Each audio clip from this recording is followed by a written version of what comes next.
Hello दोस्तों, PFC या power finance के बारे में बात करेंगे। क्वार्टर वन के रिजल्ट्स आ रहे हैं और कंपनी डिविडेंड डिक्लेयर करने वाली है, उसके बारे में हम बात करेंगे। फंडामेंटल्स को भी हम इस वीडियो में समझने वाले हैं। तो अगस्त 12 जो कि बहुत ही करीब है, जब पीएफसी के क्वार्टर वन के रिजल्ट आएंगे और डिविडेंड भी डिक्लेयर होगा। तो जब हम डिविडेंड की बात कर रहे हैं, चूंकि क्वार्टर वन में बहुत ही जल्दी, क्योंकि इस टाइम में बहुत कम कंपनियों का डिविडेंड आता है, तो डिविडेंड आ रहा है तो कुछ पास्ट का जो डिविडेंड का जो डेटा है वो भी हम देख लेते हैं।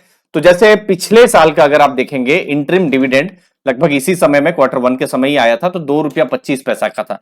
और ये पूरा पिछले फाइनेंशियल ईयर के डिविडेंड्स हैं, जैसे ₹2.25, फिर ₹2.50, फिर ₹6, फिर ₹1.25। तो अगर आप इन सब डिविडेंड को अगर आप ऐड कर देते हैं पिछले फाइनेंशियल ईयर के, तो ये टोटल ₹12 का डिविडेंड जो भी शेयर होल्डर्स हैं, एलिजिबल शेयर होल्डर्स हैं, उनको मिला होगा। ठीक है, अब ये तो 2022 का फाइनेंशियल ईयर हुआ। अब 2021 का जो फाइनेंशियल ईयर, उन्होंने दो बार डिविडेंड दिया था, एक बार मार्च के महीने में और एक फाइनल डिविडेंड। तो वो ₹8 और ₹2, तो टोटल ₹10 का उन्होंने डिविडेंड दिया हुआ था। और उससे पहले 2020 में उन्होंने एक बार डिविडेंड दिया ₹9.5 का। तो धीरे धीरे हम देख रहे हैं जैसे जैसे कुछ प्रॉफिट्स हो रहे हैं, तो डिविडेंड भी जो है कंपनी की तरफ से बढ़ रहे हैं। तो इंटरेस्टिंग रहेगा कि क्या डिविडेंड आ रहा है। अब हमारे पास जो अगर कोई डेटा है, क्योंकि अभी सिर्फ लास्ट ईयर का ही डेटा है जहां ₹2.25 का डिविडेंड था, तो कैसा डिविडेंड है हमको आइडिया आएगा। और अगर स्टेबल, अगर कुछ सालों तक, 3-4 साल तक अगर डिविडेंड आता रहता है, प्रॉफिट करती रहती है,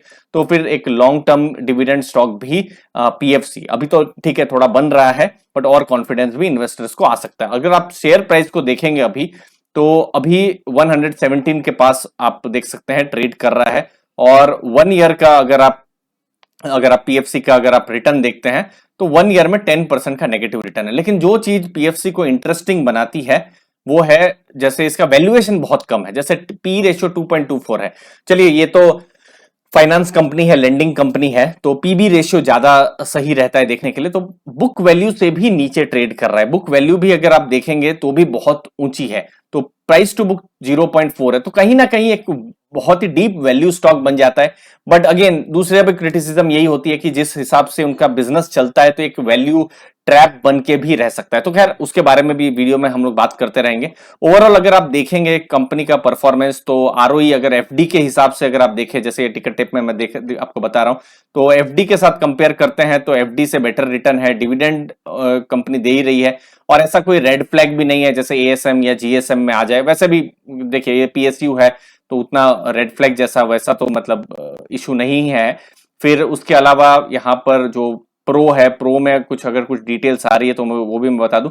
डिफॉल्ट की प्रोबेबिलिटी, क्योंकि यहाँ पर पावर फाइनेंस लोन लेती है, तो उसकी भी प्रोबेबिलिटी कम है। क्वालिटी चेक्स में भी टॉप परफॉर्मर ही है, और ग्रोथ में भी सेटिस्फैक्टरी परफॉर्मेंस है। फिर यहाँ पर मैं आपको फोरकास्ट भी बता देता हूं कि जैसे यहाँ पर 5 एनालिस्ट है, तो 5 एनालिस्ट बहुत ज्यादा नहीं है, बट स्टिल पांचों एनालिस्ट लोगों ने, बहुत कम है एक्चुअली में, अगर ये 30-40 हो जो हमने देखा होता है तो ज्यादा कंफर्ट बैठता है। तो 5 एनालिस्ट लोगों ने अगर कुछ एनालिस्ट करके यहाँ प्राइस फोरकास्ट जो आया है, जो एक्सपर्ट्स लोगों ने जो दिया हुआ है, तो लो में भी लो 136 का प्राइस होना चाहिए, और बेस्ट पॉसिबल केस 212 भी होना चाहिए। तो अभी तो शेयर प्राइस और नीचे है।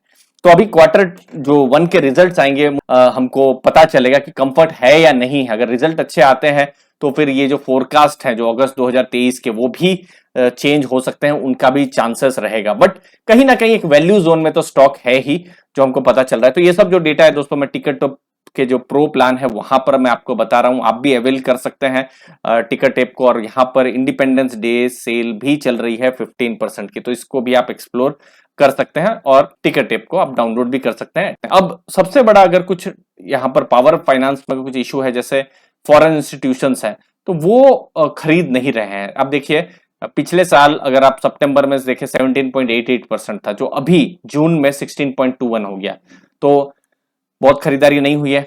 म्यूचुअल फंड्स के देख लेते हैं कि जो भारत के खुद के जो म्यूचुअल फंड्स हैं वो खरीद रहे हैं कि नहीं। तो देखिए 13.19 था पिछले साल जून, फिर 13.17 था, और अभी देखिए और गिर के 12.20। तो कहीं ना कहीं उनको वो कॉन्फिडेंस नहीं आ रहा है। जो स्टॉक है वो थोड़ा सा एक वैल्यू जोन में तो है, लेकिन फिर भी जो बड़े इन्वेस्टर्स हैं वो इनमें अभी फिलहाल इंटरेस्ट नहीं ले रहे हैं जब हम बात कर रहे हैं।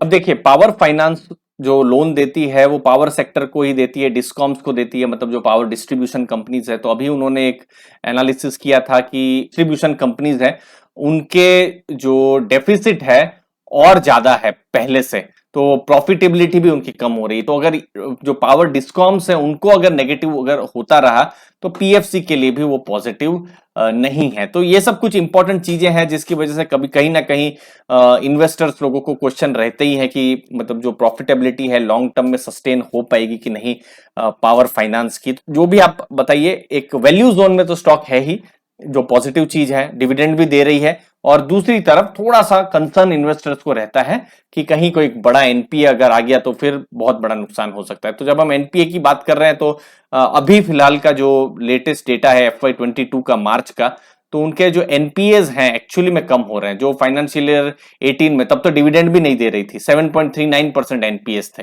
जो अब घटकर अभी 1.76% हो गया। प्रोविजनिंग जो रेशियो है, कवरेज रेशियो जितना ज्यादा हो अच्छा, तो ये 69% अभी है और ये बढ़ रहा है, पहले 23% है। तो उस टाइम में तो ये तो बिल्कुल टच करने वाला जैसे स्टॉक नहीं था, क्योंकि प्रोविजनिंग भी बहुत खराब थी और एनपीएस भी बहुत ज्यादा थे। तो धीरे धीरे एनपीएस भी कम हो रहे हैं, और ये अगर कम होता रहा तो ये एटलीस्ट स्ट्रक्चरली थोड़ा पॉजिटिव हो सकता है। तो यहां पर बहुत सारी चीजें हैं जो शायद as an investor, as a आपके हमारे हाथ में भी नहीं है, गवर्नमेंट की पॉलिसीज, तो थोड़ा रेगुलेटेड जो है सेक्टर है, तो वो सब चीजें भी है। तो Q1 के रिजल्ट्स आएंगे, हम आपको बताएंगे और क्या क्या यहाँ पर पावर फाइनेंस में हो रहा है। बाकी डिविडेंड तो आ ही रहा है, उसके बारे में भी बात करेंगे। चैनल को दोस्तों जरूर सब्सक्राइब करके रखिए। आपके समय के लिए बहुत बहुत धन्यवाद। थैंक यू दोस्तों।